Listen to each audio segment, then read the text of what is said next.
Hello ಗೆಳೆಯರೆ, welcome to S S ಪಿಚಿನ್ Kannada channel. ಈ ಒಂದು ವಿಡಿಯೋದಲ್ಲಿ ಮತದಾನದ ಮಹತ್ವ ಪ್ರಬಂಧದ ಕುರಿತು ಇಲ್ಲಿ ನೋಡ್ತಾ ಹೋಗೋಣ. ಇಲ್ಲಿ ಪೀಠಿಕೆ, ವಿವರಣೆ, ಉಪಸಂಹಾರ ಅಂತಕ್ಕಂಥ ನೋಡ್ತಾ ಹೋಗೋಣ. ಇಲ್ಲಿ ಪೀಠಿಕೆ ನೋಡ್ತಾ ಹೋಗೋಣ. ರೈಟ್. ಮತದಾನವು ಪ್ರಜಾಪ್ರಭುತ್ವ ದೇಶದ ಅತ್ಯಂತ ಮುಖ್ಯವಾದ ಹಕ್ಕು ಮತ್ತು ಕರ್ತವ್ಯವಾಗಿದೆ ಅಂತಕ್ಕಂಥದ್ದು. ಭಾರತ ದೇಶದಲ್ಲಿ ಪ್ರತಿಯೊಬ್ಬ ಪ್ರಜೆಗೆ 18 ವರ್ಷ ವಯಸ್ಸು ತುಂಬಿದ ನಂತರ ಮತದಾನ ಮಾಡುವ ಹಕ್ಕು ದೊರೆಯುತ್ತದೆ.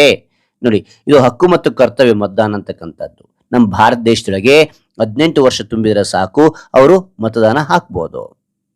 ಅದಾದ ನಂತರ ನೋಡಿ, ಮತದಾನದ ಮೂಲಕ ಜನರು ತಮ್ಮ ಇಷ್ಟದ ಪ್ರತಿನಿಧಿಯನ್ನು ಆಯ್ಕೆ ಮಾಡುತ್ತಾರೆ. ಅವ್ರು ಇಷ್ಟ ಆಗಿರ್ತಕ್ಕಂಥ ನಾಯಕನ್ನ ಆಯ್ಕೆ ಮಾಡ್ತಾರೆ. ಹೆಂಗ್ ಮಾಡ್ತಾರೆ ಅಂದ್ರೆ ಮತದಾನದ ಮೂಲಕ ಮಾಡ್ತಾರೆ ಅಂತಕ್ಕಂಥದ್ದು. ಉತ್ತಮ ಆಡಳಿತ ಮತ್ತು ದೇಶದ ಅಭಿವೃದ್ಧಿಗೆ ಮತದಾನ ಬಹಳ ಮಹತ್ವದಾಗಿದೆ. ನೋಡಿ, ದೇಶ ಉತ್ತಮವಾಗಿರ್ಬೇಕು, ದೇಶದ ಅಭಿವೃದ್ಧಿ ಆಗ್ಬೇಕಂದ್ರೆ ಉತ್ತಮ ನಾಯಕನ ಆಯ್ಕೆ ಮಾಡಬೇಕು. ಹೆಂಗ್ ಮಾಡಬೇಕು? ಮತದಾನದ ಮೂಲಕ ಆಯ್ಕೆ ಮಾಡ್ಬೇಕು ಅಂತ ತಿಳಿತಾ ಹೋಗಿ ಮಕ್ಕಳೇ. ಆದ್ದರಿಂದ ಪ್ರತಿಯೊಬ್ಬ ನಾಗರಿಕನು ಮತದಾನದ ಮಹತ್ವವನ್ನು ತಿಳಿದುಕೊಳ್ಳಬೇಕು ಅಂತಕ್ಕಂಥದ್ದು ನಾವು ವಿವರಣೆಯನ್ನ ಇಲ್ಲಿ 6 ಸಾಲಿನಲ್ಲಿ ತಿಳಿಸೋಗಿದ್ದೀನಿ. ನೀವು ಹೆಚ್ಚಿನ ಒಂದು ವಿವರಣೆ ಕೊಟ್ಟಿದ್ದೀನಿ, ಗೊತ್ತಿದ್ದೆ. ಟೈಮ್ ಹೆಚ್ಚಿಗಿತ್ತು ಅಂದ್ರೆ ಹೆಚ್ಚಿನ ಒಂದು 7 ಸಾಲುಗಳು ನೀವು ಬರಿತಾ ಹೋಗಿ ಮಕ್ಕಳೇ. ಓಕೆ, ಆಯ್ತಾ? ಈ ಎಲ್ಲ ವಿವರಣೆ ಇಷ್ಟವಾಗಿದ್ರೆ ಒಂದು ಲೈಕ್ ಅನೇಕ ವಿಡಿಯೋ ತಿಳಿದು ಪ್ರೋತ್ಸಾಹ ತುಂಬ ಸಿಗುತ್ತೆ. ಇನ್ನೊಬ್ರಿಗೂ ಶೇರ್ ಚಲ್ ಸಾಧ್ಯ. ಇಂಥ ಅನೇಕ ವಿಡಿಯೋ ಚಾನಲ್ ಸಬ್ಸ್ಕ್ರೈಬ್ ಆಗಿ. ಹಾಗೆ ನೀವು ಯಾವ ರೀತಿಯ ಪ್ರಬಂಧ, ಯಾವ ರೀತಿಯ ಒಂದು ಪತ್ರಲೇಖನ ಬೇಕಂತೇಳಿ ಕೌನ್ಸಿಲಿಂಗ್ ಆನ್ ಮಾಡಿ. ಆ ಒಂದು ವಿಷಯಕ್ಕೆ ತಕ್ಕಂತೆ ನಾವು ವಿಡಿಯೋ ಮಾಡಲು ಪ್ರಯತ್ನ ಮಾಡ್ತೀನಿ ಅಂತ ಹೇಳ್ತಾ ಮುಂದಿನ ವಿವರಣೆ ನೋಡ್ತಾ ಹೋಗೋಣ ಬನ್ನಿ. ಓಕೆ, ಪೀಠಿಗೆ ಆಯ್ತಲ್ಲ, ಈಗ ವಿವರಣೆ ನೋಡ್ತಾ ಹೋಗೋಣ. ವಿವರಣೆಯನ್ನು ಪಾಯಿಂಟ್ ವೈಸ್ ನಿಮಗೆ ತಿಳಿಸ್ತಾ ಹೋಗಿ ಈಸಿಯಾಗಿ ಅಂಡರ್ಸ್ಟ್ಯಾಂಡ್ ಮಾಡ್ಲಿಕ್ಕೆ ಸಾಧ್ಯ. ಅದೇ ರೀತಿಯಾಗಿ ಈಸಿಯಾಗಿ ಸ್ಕೋರ್ ಮಾಡ್ಲಿಕ್ಕೆ ಸಾಧ್ಯ ಆಗ್ತದೆ.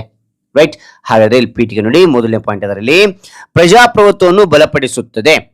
ಓಕೆ, ಮತದಾನದ ಮೂಲಕ ಜನರು ತಮ್ಮ ನಾಯಕರನ್ನು ಆಯ್ಕೆ ಮಾಡುತ್ತಾರೆ. ಜನರ ಇಚ್ಛೆಯಂತೆ ಸರ್ಕಾರ ರಚನೆಯಾಗುತ್ತದೆ.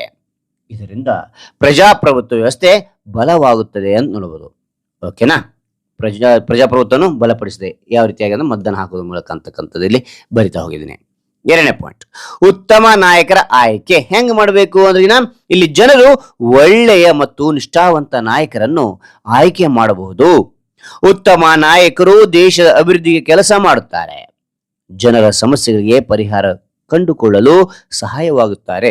ನೀವು ಮತದಾನ ಹಾಕ್ಬೇಕಾದ್ರೆ ನಾಯಕರು ಹೆಂಗಿರ್ಬೇಕು? ಉತ್ತಮವಾಗಿ. ಅವರು ಉತ್ತಮವಾಗಿದ್ರೆ ದೇಶದ ಅಭಿವೃದ್ಧಿ ಸಾಧ್ಯ ಅಂತಕ್ಕಂಥ ತಿಳಿತಾ ಹೋಗಿ ಮಕ್ಕಳೇ. ಓಕೆ, ಅದ ನಂತರ ಇಲ್ಲಿ ಮೂರನೇ ಪಾಯಿಂಟ್ ನೋಡಿ. ಮೂರನೇ ಪಾಯಿಂಟ್ ಏನು ಕೊಟ್ಟಿದ್ದಾರೆ ಇಲ್ಲಿ ಅಂದ್ರೆ ನಾಗರಿಕರ ಹಕ್ಕು ಮತ್ತು ಕರ್ತವ್ಯ ಅಂತಕ್ಕಂಥದ್ದು ಏನಿದೆ ಅಂತ ನೋಡಲಿ. ಮತದಾನ ಮಾಡುವುದು ಪ್ರತಿಯೊಬ್ಬ ನಾಗರಿಕನ ಹಕ್ಕು. ಅದು ಮತದಾನ ಅಂತಕ್ಕಂಥದ್ದು. ಅದೇ ಸಮಯದಲ್ಲಿ ಇದು ಒಂದು ಮಹತ್ವದ ಕರ್ತವ್ಯವೂ ಆಗಿದೆ. ಎಲ್ಲರೂ ಮತ ಹಾಕಿದರೆ ಉತ್ತಮ ಆಡಳಿತ ಸಾಧ್ಯ ಆಗ್ತದೆ ಅಂತಕ್ಕಂಥದ್ದು ನೋಡಬಹುದು ಮಕ್ಕಳೇ. ಓಕೆ, ಅದಾದ ನಂತರ 4ನೇದು ದೇಶದ ಅಭಿವೃದ್ಧಿಗೆ ಸಹಕಾರಿ ಅಂತಕ್ಕಂಥದ್ದು. ಉತ್ತಮ ಸರ್ಕಾರ ದೇಶದ ಅಭಿವೃದ್ಧಿಗೆ ಕಾರಣವಾಗುತ್ತದೆ. ಶಿಕ್ಷಣ, ಆರೋಗ್ಯ ಮತ್ತು ರಸ್ತೆ ವ್ಯವಸ್ಥೆ ಅಭಿವೃದ್ಧಿಯಾಗುತ್ತದೆ. ಜನರ ಜೀವನ ಮಟ್ಟ ಉತ್ತಮವಾಗುತ್ತದೆ. ಮತದಾನ ಆಗೋದ್ರ ಮೂಲಕ ಇಷ್ಟೆಲ್ಲ ಆಗ್ತದೆ ನೋಡಿ ಮಕ್ಕಳೇ. ಓಕೆ, 5ನೇ ಪಾಯಿಂಟ್, ಭ್ರಷ್ಟಾಚಾರವನ್ನು ಕಡಿಮೆ ಮಾಡುತ್ತದೆ. ಯಾವುದು? ಈ ಒಂದು ಮತದಾನ ಅಂತಕ್ಕಂಥದ್ದು. ಹೆಂಗ ಅಂತ ನೋಡಿದರೆ ಜವಾಬ್ದಾರಿಯುತ ನಾಯಕರು ಆಯ್ಕೆ ಆಗುತ್ತಾರೆ.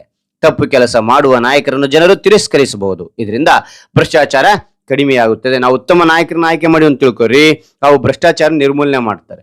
ಇಲ್ಲ ಅಂದ್ರೆ ಏನಾಗ್ತದೆ? ಭ್ರಷ್ಟಾಚಾರ ಇರ್ತದೆ. ಆದ ಕಾರಣ ನಾಯಕನ ಆಯ್ಕೆ ಮಾಡೋದು ನಮ್ಮ ಕೈಯಲ್ಲಿ ಇರ್ತಕ್ಕಂಥದ್ದು. ಅದು ನಮ್ಮ ಹಕ್ಕು ಮತ್ತು ಕರ್ತವ್ಯ ತಿಳಿತಾ ಹೋಗಿ ಮುಂದೆ ನೋಡ್ತೋಣ. ಕೊನೆಯಲ್ಲಿ ಉಪಸಂಹಾರ ನೋಡ್ತೋಣ. ಒಟ್ಟಿನಲ್ಲಿ ಮತದಾನವು ದೇಶದ ಅಭಿವೃದ್ಧಿಗೆ ಅತ್ಯಂತ ಪ್ರಮುಖವಾಗಿದೆ. ಪ್ರತಿಯೊಬ್ಬ ನಾಯಕನು ತಮ್ಮ ಮತದಾನ ಹಕ್ಕನ್ನು ಸರಿಯಾಗಿ ಬಳಸಬೇಕು.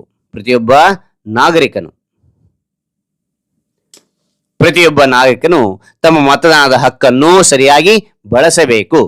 ಮತದಾನ ಮಾಡುವುದು ನಮ್ಮ ಹಕ್ಕು ಮಾತ್ರವಲ್ಲ, ನಮ್ಮ ಕರ್ತವ್ಯವೂ ಆಗಿದೆ.